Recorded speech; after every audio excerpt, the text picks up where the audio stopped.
Yo, what's poppin', people? Your boy Snacks is back in the building with another banger.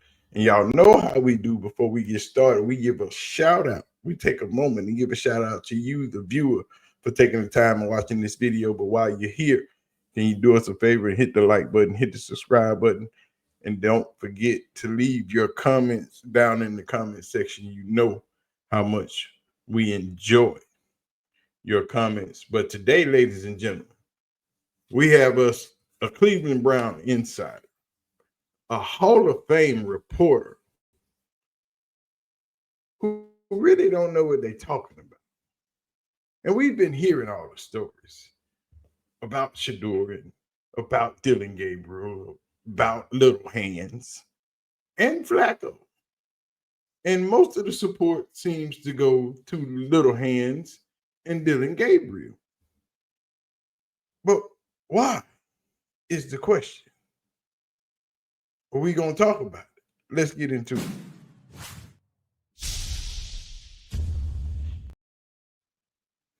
And y'all know, before we get started, we got to give a shout out to our favorite people, the CU aunties, for taking the time out and watching this video. We shouting the CU aunties out all day, every day, on every video. And if you don't like it, we don't care. Because the CU aunties show up. And when they show up, they show out. So you must respect them when you enter the building. Shedeursanders is the subject because we have a Browns insider, a Cleveland Hall of Fame reporter. We don't understand what the problem is, but the young lady seems to think that Dylan Gabriel and Little Hands are the main two characters of this story. She really thinks they're pouring into those two quarterbacks more than they are Shedeur and the oldest man on the team, which would be none other than Joe Flacco. But let's hear it. Let's just listen to it. Yeah. We've only seen two OTAs so far, but I feel like I have a pretty good handle on how this thing is going right now. And what is the handle on how things are going right now from your perspective? Well, I wrote about this in a column that hit this morning, and that is, if you're looking out there and you're seeing Kenny Pickett and Dylan Gabriel look at times like it's not perfect and they're not completing as many passes, or it looks like they're almost throwing an interception. Those two guys are having so much heaped on their plate right now. Mm-hmm. They're the ones that are sort of being tasked with trying to figure out what's going to work in this new offense and what's not going to work in this new offense. So they're getting the brunt of the install right now. And that's in part because they need to get them up to speed as quickly as possible, but also because those two guys were kind of targeted early on as the two players that the Browns probably have out front right now in terms of winning this competition. And the reason why I say that is because they were acquired earlier in their respective acquisition cycles than the other two, mm-hmm. right? I mean, we know that Kenny Pickett was traded for a month before Joe Flacco was signed, and that Dylan came in the third round, Shedeur in the fifth. So we know that those guys come in with a bit of an edge. It doesn't mean that the other two can't flip the script, but more is going on to the plate of Kenny Pickett and Dylan Gabriel right now than, let's say, than Shedeur. And with Joe, he already knows so much of it, so they don't really have to do that with him as much. They have to get those other two guys ready. Yeah, it's, Now, let's stop it and take it from there. Because she seems to think that I know everybody's used to NFL norms and the cycle that they go in and the way things are supposed to play out. If you're drafted in the first round, that means you're that man. If you're drafted in the second round, kind of that man. If you're drafted in the 3rd round, you're almost that guy. In the 4th round, you working on being that guy. In the 5th round, you ain't even okay. In the 6th round, hell no. And beyond. 7th round, we ain't even worried about it. You know what I'm saying? And what they're thinking, her thinking is, they drafted Kenny, they traded for Kenny Pickett first quarterback on the team for this season. Joe Flacco signed him 2nd, drafted Dillon Gabriel 3rd, turned right back around and drafted Shedeur 2 rounds later. And that's the way she thinks the order of the quarterback should go. But let's remember that this is not an ordinary quarterback. This is not an ordinary draft. Shedeur was drafted in the 5th round, but he's not a 5th round quarterback. He never graded that way. He only was drafted that way. And what you don't want to recognize and what she doesn't want to see, because if they say it any other way, then they have to say that something happened. Somebody meant for Shedeur to be drafted later in the 5th round or later. Some people got together and meant for it to be this way. See, because they can't say it any other way, but we can. And that's what they're trying their hardest not to say, that these owners got together and colluded and wanted Shedeur to be drafted in the 5th round or later, wanted to punish Deionsanders. But see, if they say it any other way other than he's a 5th round quarterback, they have to acknowledge that something happened. And for the life of me, they don't want to do that. But let's get back into this nonsense, and then we gonna get into why Mary Kay Cabot don't know what the hell she's talking about. People, see, that's the problem with these reporters in Cleveland. At least 2 of them, Tony Grossi, Mary Kay Cabot, and Jay. They haven't done their homework. They don't really know who Shedeur is. They don't know the connections with these quarterbacks and these offensive coordinators and these freaking quarterback coaches. They didn't do any of that. They did no homework. They did no work at all. They didn't put it all together. Because if you do homework and if you do your job, then you would understand everything is not what it seems. Nathan and I have been pretty trying to be pretty transparent with the conversation, because I think one thing that's happening, and I'm sure you're seeing this in your readers or in your social interactions, like everybody wants to talk about Shedeur all of the time, and everything that you just said is exactly on point and exactly what's going on out here. And I feel like from the national perspective, especially, it's getting missed, and I think it's at times misleading the fan base about what's actually going on here. So I think it's really important that you wrote what you wrote, because that's an accurate description of what we've seen in OTAs, not just what's been open to the media, but what we've seen too. Yes, exactly. And I just heard another set of Shedeur opinions even this morning. And it's just almost kind of funny to me that people from the outside, or the national experts, shall we say, seem to feel like they know exactly how this is going, and they're not here. We are boots on the ground, and so I think people need to be a little bit careful with who's not perfect, and they're not.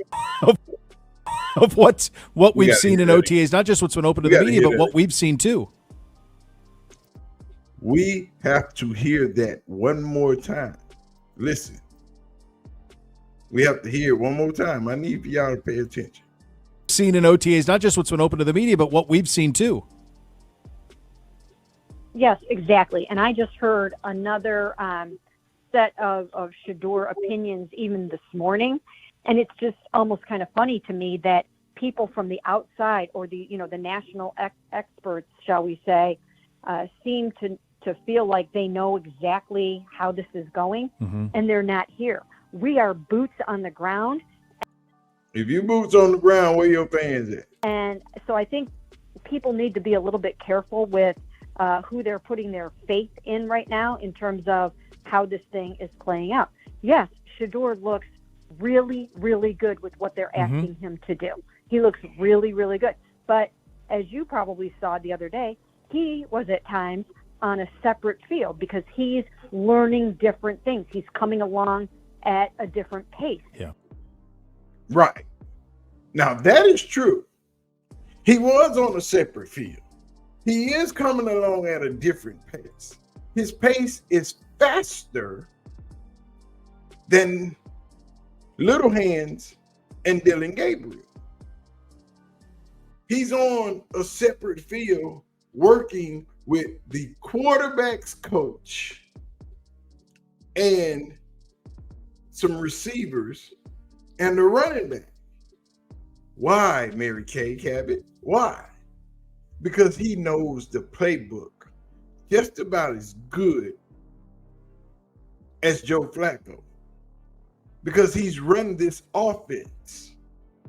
This is the exact same offense he ran in college. But you don't know that because you did not do your freaking homework. The same offense that Kevin Stefanski runs comes from the same guy that coached Shedeur Sanders last year. His offensive coordinator at Colorado, Mary Kay Cabot, do some homework, is the playbook that Kevin Stefanski runs. It's that offense. Remember all last year they was telling you Shedeur is running the pro style offense and he won't have no problems when he gets to the pros running this offense because it's the same damn offense. Yes, there's some tweaks. Yes, there's some modifications, but the essence of the offense is the same damn thing. Why do you think he's so far advanced than Little Hands and Dillon Gabriel? Kenny Pickett and Dillon Gabriel are still trying to learn it, while Shedeur is 6 weeks ahead of them in this offense because he's run it a million times. Did you not think when Shedeur was drafted, Kevin Stefanski did not make that call to Boulder, Colorado and said, hey, did you use our offense? And he said, why, yes. He's going to fit in just fine. But he's working on that field. He's not working out with the ones when the media is there. Because once you see it, you can't take it back. Then it's over with for Dillon Gabriel. They can't trade him nowhere. They can't trade Kenny Pickett nowhere if they want to, because Shedeur is outperforming them live and in living color, but he's a 5th round draft pick. If you do your work and do your job, you can put the pieces together and you will understand why they are running away from Shedeur, showing you guys. But OTA starts today. Minicamp starts today. But I don't think they show it to you this week. I still think they keep it from you. But once they show it, everybody changes their mind. Everything stops. And everybody wants to know, why is this quarterback that was drafted in the 5th round better than the one that was drafted in the 3rd round and the one that's been playing in the NFL for 3 fucking years? That's what happens. That's what happens once you see Shedeur play with the ones. That's why you haven't seen it. But if you did your job and put the pieces together and understand that the quarterback coach played with his father. The owner is good friends with his father. The head coach with his offensive coordinator and running his playbook, then you would understand how it all works. How he's so much better and so far ahead of everybody else.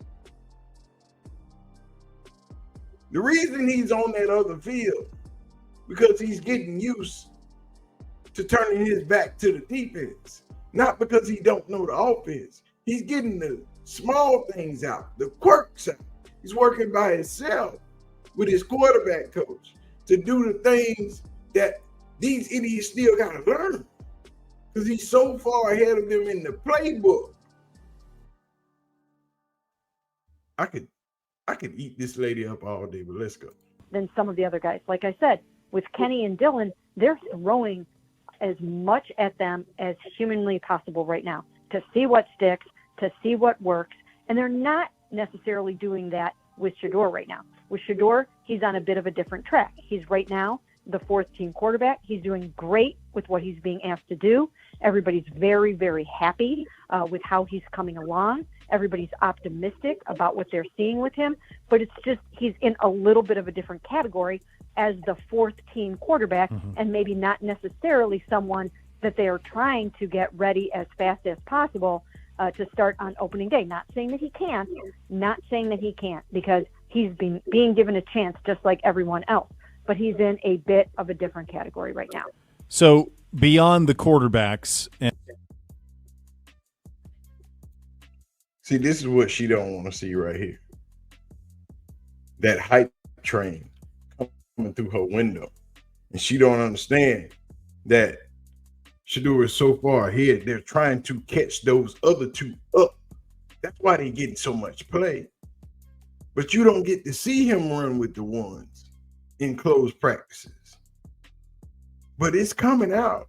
Players are talking. And when those veterans get back in the building today, they are going to spill the beans. The hype man is in the building. Mandatory minicamp starts today, and you're going to see players doing this all day long. You're going to see his teammates doing this all day long. Got WWE superstars doing this all day long. And see, this is what they didn't want in Cleveland. This is what Mary Kay and Little Ugly Boy don't want to happen. They don't want the rest of it. They don't want the hype train.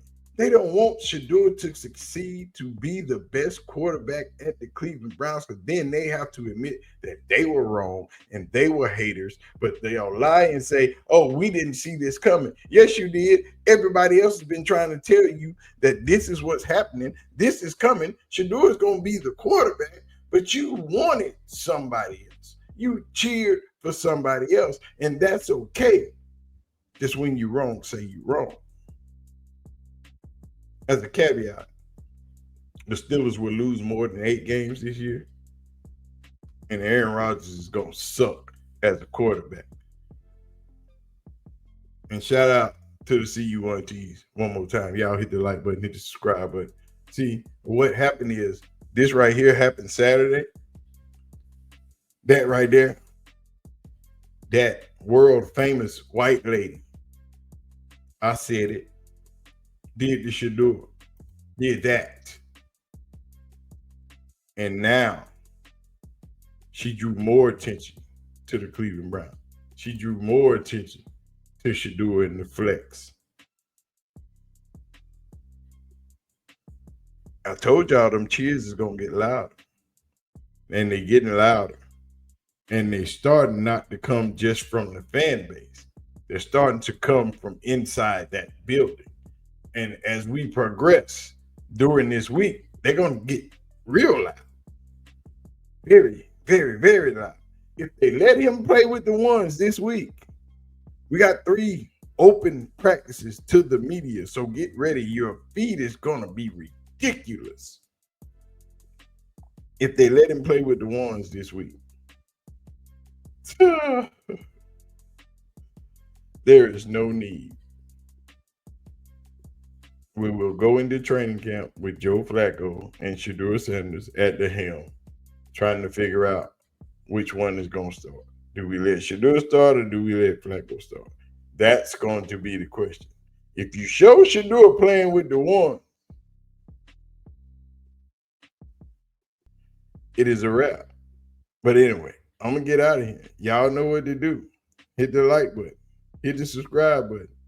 Throw your risk up. Don't forget to leave your comments in the comment section. Because we out of here, man. We ain't got no time for these haters. And we got to prepare for later videos. I'm going to holler at y'all. Peace.